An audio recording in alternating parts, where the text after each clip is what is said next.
বিসমিল্লাহির রহমানির রহিম ভিউয়ার্স, আমি আবার আজকে লাইভে চলে আসলাম আপনাদের সামনে।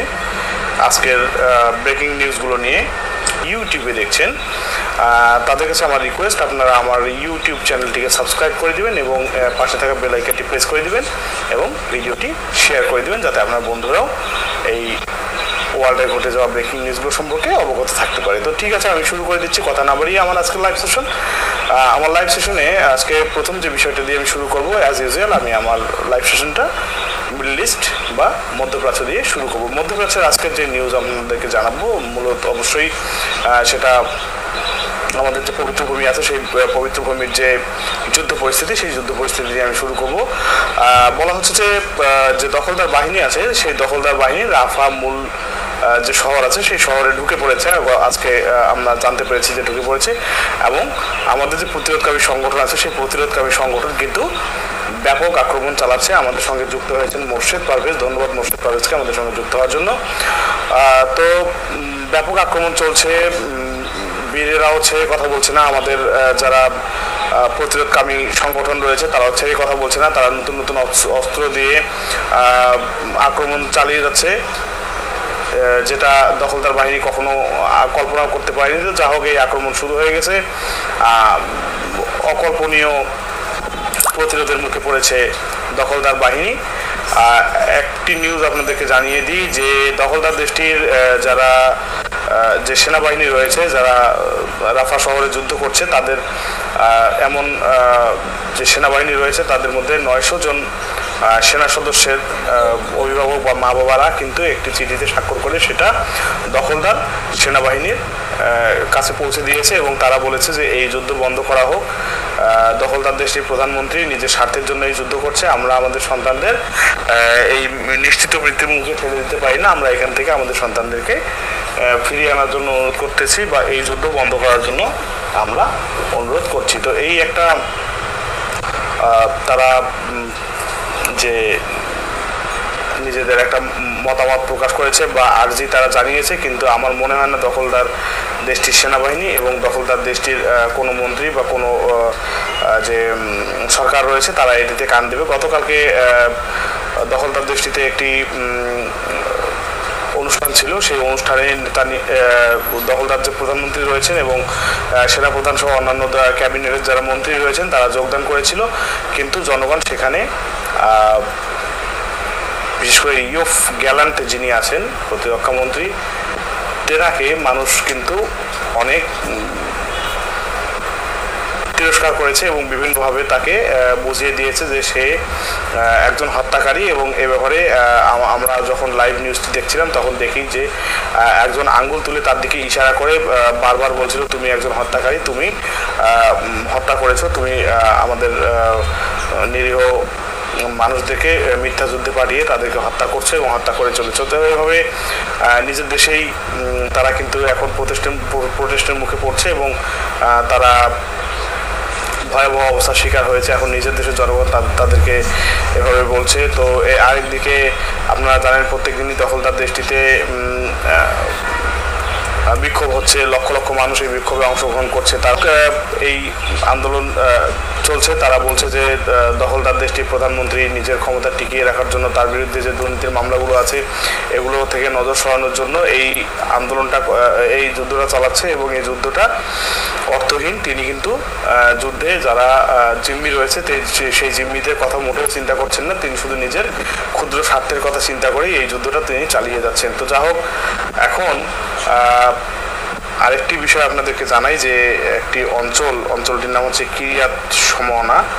কিরিয়াত সমনা একটি শহর। সেই শহরে কিন্তু দখলদারদের কিরিয়াত সমনায় দখলদারদের অবৈধ বসতি রয়েছে। সেই অবৈধ বসতিতে কিন্তু হিজবুল্লাহ মুহুর্মুহু হামলা চালিয়েছে এবং চালিয়ে যাচ্ছে, এবং তারা সেই অঞ্চলটাকে ভুতুড়ে একটা শহরে পরিণত করেছে। এই শহরটিতে বর্তমানে লোকজন থাকতে পারছে না,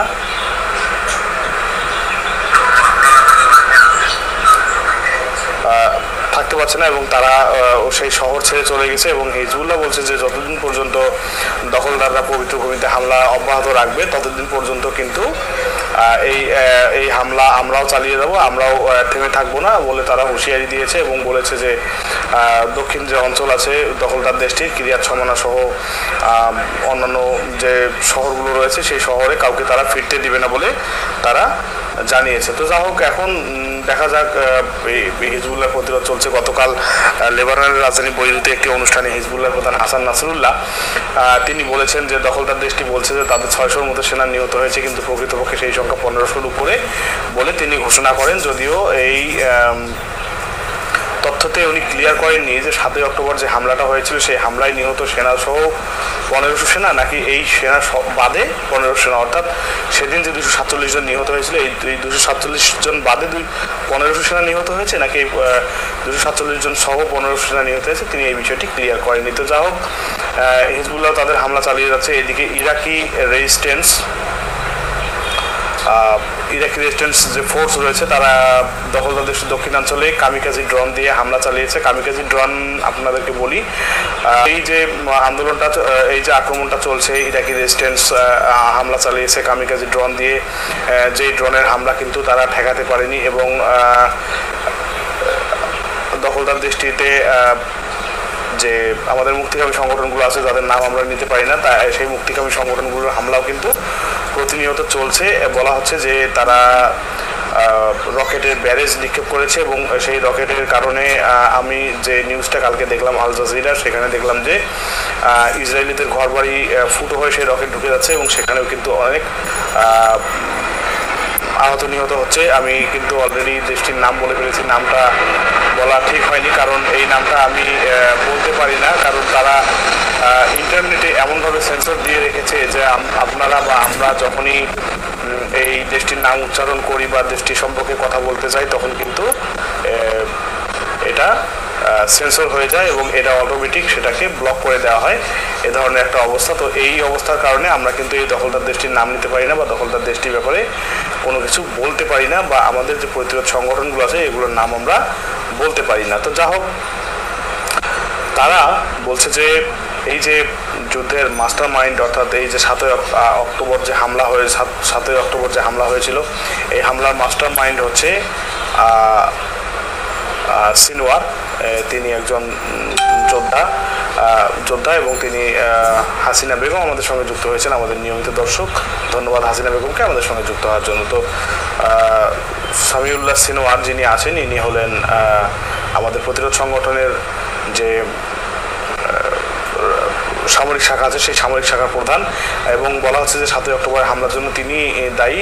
বিগত 7 মাস থেকে কিন্তু দখলদার বাহিনী তাকে একটা ছোট্ট জায়গার মধ্যে খুঁজে বেড়াচ্ছে, কিন্তু তাকে খুঁজে পাচ্ছে না এবং তার কোনো কিছুই করতে পারেনি এবং তিনি তার প্ল্যানগুলো এক্সিকিউট করে যাচ্ছেন খুব একুরেটভাবে, যেটা আমরা দেখতে পাচ্ছি যে ছোট্ট একটা প্রতিরোধ সংগঠন, সেই সংগঠনটা বিশ্বের মোড়ল যারা ইংল্যান্ড, আমেরিকা সহ বিভিন্ন দেশের বিভিন্ন অস্ত্র, বিভিন্ন প্রযুক্তি নিয়ে যুদ্ধ করছে, কিন্তু মোটেও তারা পেরে উঠছে না এই যুদ্ধে। তো যা হোক, আমাদের শুভকামনা রবে সামিউল্লাহ সিনওয়ারের জন্য এবং হাসান নাসরুল্লাহর জন্য, যিনি গতকাল বলেছেন যে 1500-র উপরে দখলদার সেনা নিহত হয়েছে বলে একটা তথ্য দিয়েছেন এবং তিনি বলেছেন যে যতদিন পর্যন্ত আমাদের পবিত্র ভূমিতে হামলা বন্ধ হবে না ততদিন পর্যন্ত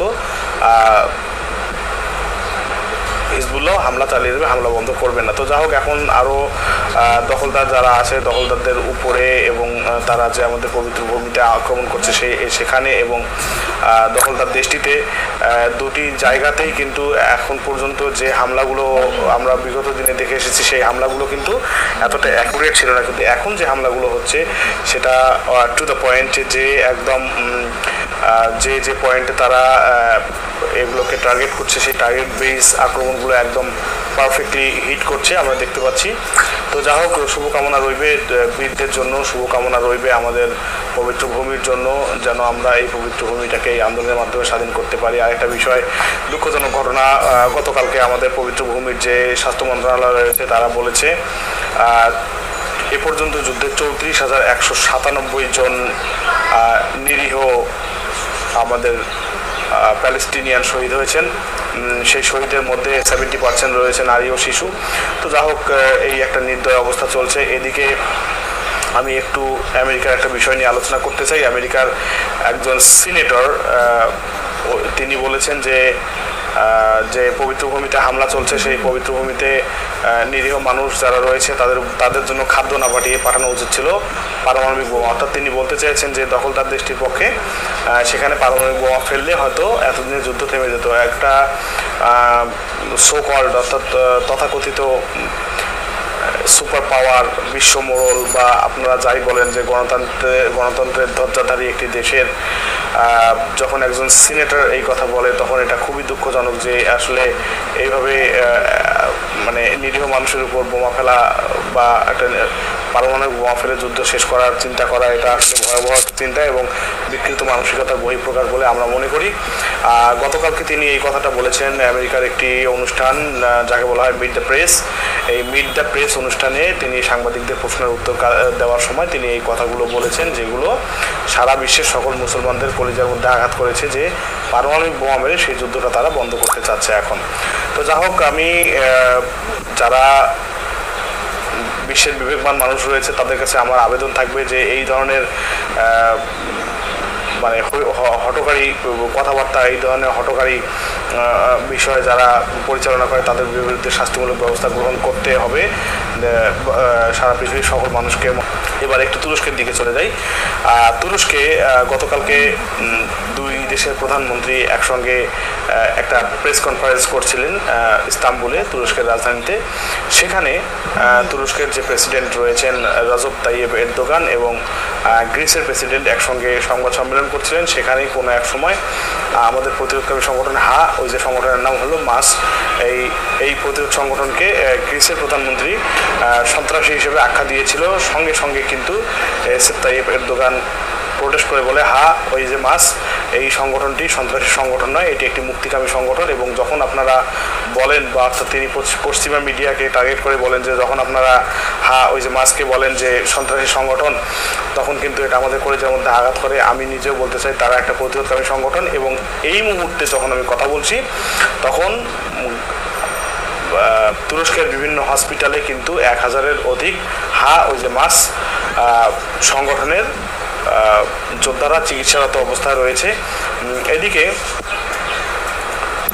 তিনি আরও একটা কথা বলেছেন যে এখন যে যুদ্ধ এখনো চলছে, কোনো যুদ্ধবিরতি হচ্ছে না, এর জন্য দায়ী হচ্ছে আমেরিকা এবং পশ্চিমা বিশ্ব। কারণ আমেরিকা এবং ইউরোপ সহ পশ্চিমা বিশ্ব কিন্তু এখন পর্যন্ত সেভাবে দখলদার দেশটিকে চাপ দেয়নি, যার কারণে কিন্তু এখনও যুদ্ধবিরতিটা হচ্ছে না। তারা যদি সঠিকভাবে চাপ প্রয়োগ করতো তাহলে এতদিনে যুদ্ধবিরতি বন্ধ হয়ে যেত। আরেকটা নিউজ আমি গতকালকে আজকে সকালে দেখলাম, দেখে আমার খুব খারাপ লেগেছে যে আপনারা জানেন যে আমাদের যে পবিত্র ভূমি ওই যে সেখানে কিন্তু মানুষ খাদ্যের অভাবে না খেয়ে মারা যাচ্ছে। এবং সম্ভবত ভিডিওটা পশ্চিম তীরে আমরা দেখতে পেলাম যে রাফা ক্রসিং দিয়ে যে খাদ্য আসছিল সেই খাদ্যর যে বহর আছে সেই খাদ্য বহরের ট্রাকগুলো আটকিয়ে দখলদার দেশটির নাগরিকেরা সেই খাবারগুলো নষ্ট করে ফেলতেছে, সেগুলোকে ট্রাকগুলো আটকিয়ে সেই খাবারগুলো ফেলে দিচ্ছে।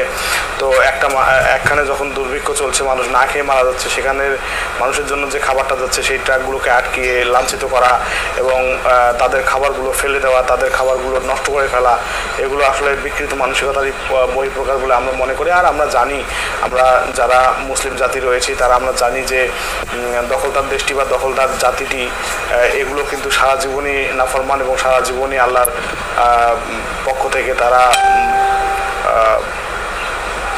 লানত পেয়ে এসেছে, অভিশাপ পেয়ে এসেছে। তো তাদের আচরণ এমন হবে, এটি কোনো অস্বাভাবিক কোনো কথা বলে আমি মনে করি না। তারা নিজেরাই প্রমাণ করেছে যে তাদের আচরণটা এমনই ছিল পৃথিবীর শুরু থেকে এবং এমনই রয়েছে। তো আমি একজনের নাম বলতে চাই যে আলফ্রেড হিটলার নামে একজন লোক ছিলেন। তিনি বলেছেন যে আমি সারা পৃথিবীদের ওই জাতিটাকে ধ্বংস, আমি নাম বলবো না কারণ ওই জাতির নাম এখন বললে আবার এখানেও সেন্সরের বিষয় রয়েছে। আমার খুবই ক্লোজ বন্ধু চয়ন কবির বাপ্পি আমাদের সঙ্গে যুক্ত হয়েছেন। ধন্যবাদ চয়ন কবির বাপ্পি আপনাকে আমাদের সঙ্গে যুক্ত হওয়ার জন্য। তো যা হোক, যে বিষয়টা আমি বলতে চাচ্ছি যে সেই আলফ্রেড হিটলার বলেছিলেন যে আমি সেই জাতির কিছু লোককে বাঁচিয়ে রাখলাম যেন পৃথিবীর মানুষ বুঝতে পারে যে আমি কেন তাদেরকে নির্বিচারে হত্যা করেছিলাম। তো আসলেই তাই, আজকে যদি তারা বেঁচে না থাকতো তাহলে আমরা দেখতে পেতাম না তাদের অন্যায়, অত্যাচার, জুলুম কী পরিমাণে। আমিও মনে প্রাণে হেট বা তার চেয়ে বেশি কিছু করি, আমার কাছে যদি ক্ষমতা থাকতো তাহলে আমি হয়তোবা বীরদের পক্ষে হয়ে সেখানে যে অংশগ্রহণ করতাম। কিন্তু আসলে আমরা হলাম সুবিধাবাদী জাতি, আসলে কতগুলো দুঃখ থেকে চলে আসে। আমি আমার জাতিকে ছোটো করতে চাই না, কিন্তু বিষয়টা এমনই যে আসলে আমরা সারা পৃথিবীতে এতগুলো মুসলমান থাকার পরেও যে দেশটাতে এত মানে নিকৃষ্ট আচরণ করছে এই দখলদাররা, সেখানে আমরা কিছুই করতে পারছি না।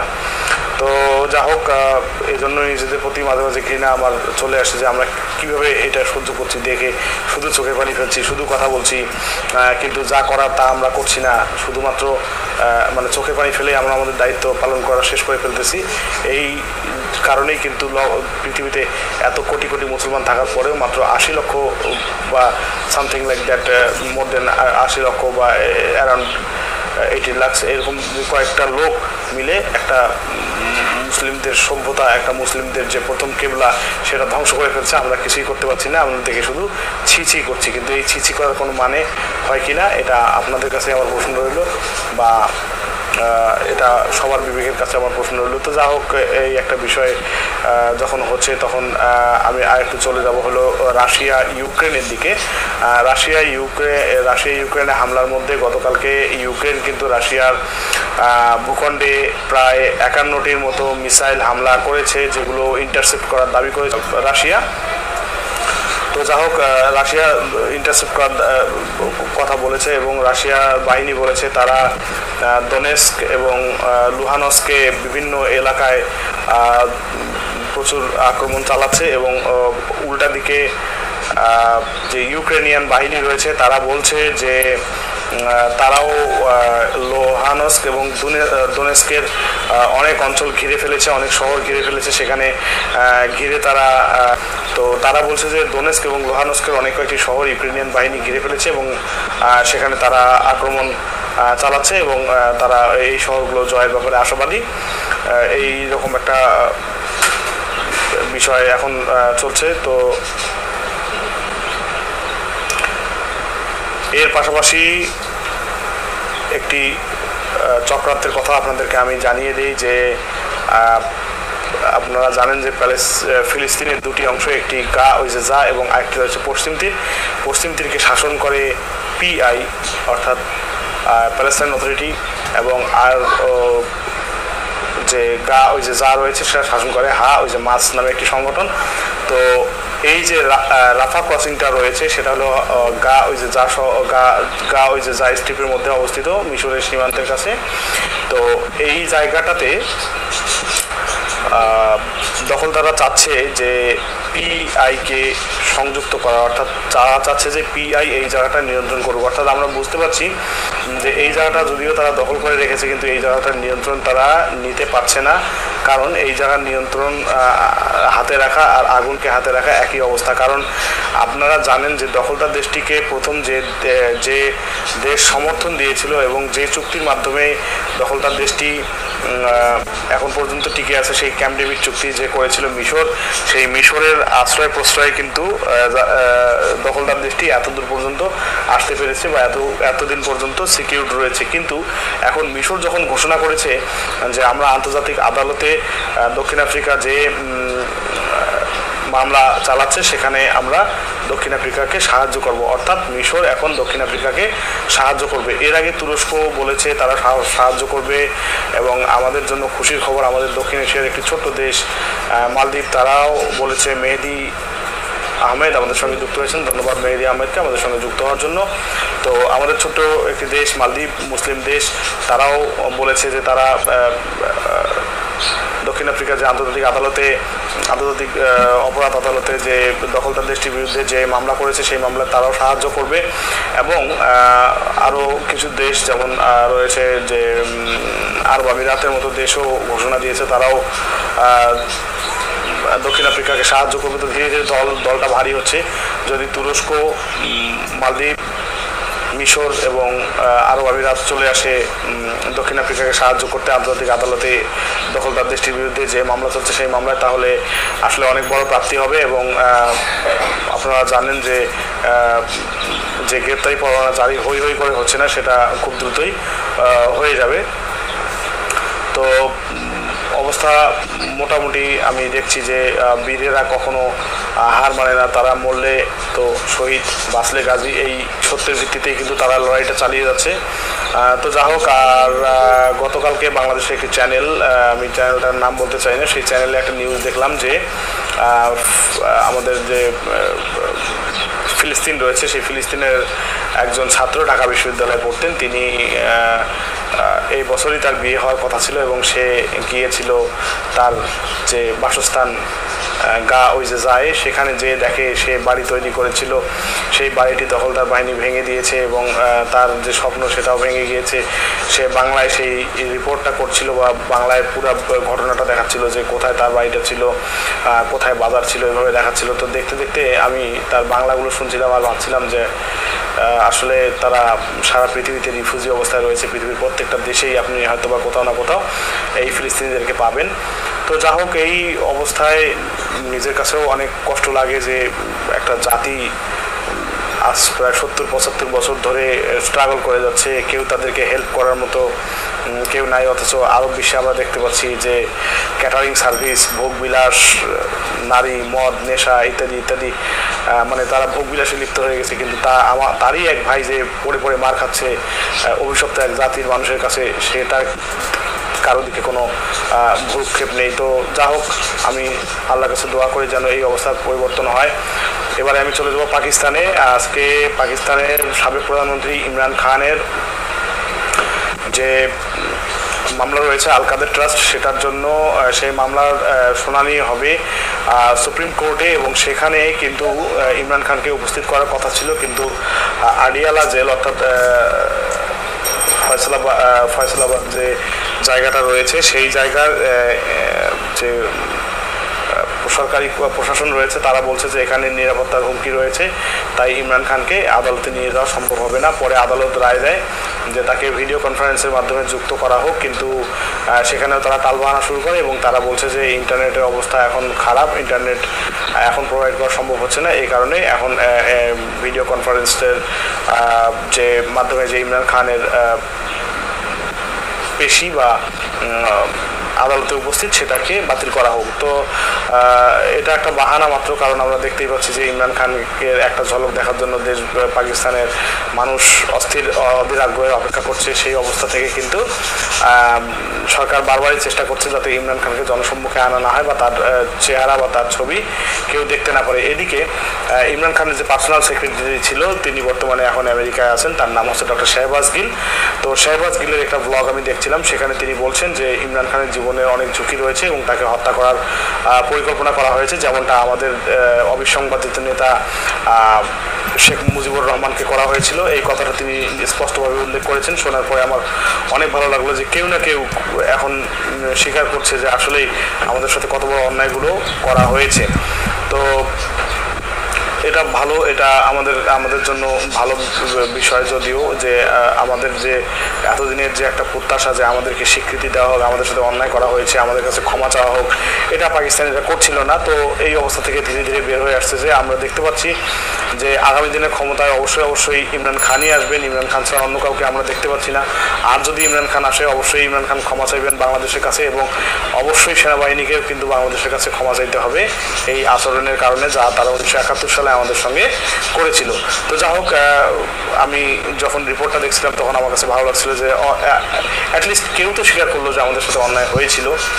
তো আর একটা বিষয় যে গতকালকে দুবাইতে একটা স্ক্যান্ডাল ফাঁস হয়ে যায়, একটা রিপোর্ট করা হয়, সেখানে দেখানো হয় যে কারা কারা দুবাইতে কতটুকু সম্পত্তির মালিক। সেক্ষেত্রে দেখা গেছে যে সারা পৃথিবীর মধ্যে দুবাইতে সবচেয়ে বেশি সম্পদের মালিক হচ্ছে ইন্ডিয়ানরা। তারা প্রায় 17,000 কোটি টাকা সম্পদ সেখানে ক্রয় করেছেন এবং এরপরেই রয়েছে পাকিস্তানিরা, তারাও প্রায় 12,000 কোটি টাকা সম্পদ ক্রয় করেছেন। এবং পাকিস্তানে এই তথ্য ফাঁস হওয়ার সাথে সাথে কিন্তু আসিম মুনির অর্থাৎ বর্তমান আর্মি চিফ আসিম মুনিরের যারা সহযোগী এবং যারা আসিম মুনিরকে অবৈধ সুবিধা প্রদান করেছেন তাদের নামই বেশি উঠে এসেছে এবং এই স্ক্যান্ডালটা ফাঁস হওয়ার পরে পাকিস্তানের রাজনীতিতে আবার নতুন করে তোলপাড় শুরু হয়েছে। তো যা হোক, দেখা যাক এই স্ক্যান্ডালের পরে আমরা এর আগেও জানি যে একটাবার পানামা পেপারস লিক হওয়ার ফলে তখনকার যে প্রধানমন্ত্রী ছিলেন নওয়াজ শরীফ, সেই নওয়াজ শরীফকে কিন্তু ক্ষমতা থেকে অব্যাহতি প্রদান করা হয়েছিল এবং আদালত তাকে দোষী সাব্যস্ত করেছিল দুর্নীতিবাজ হিসেবে।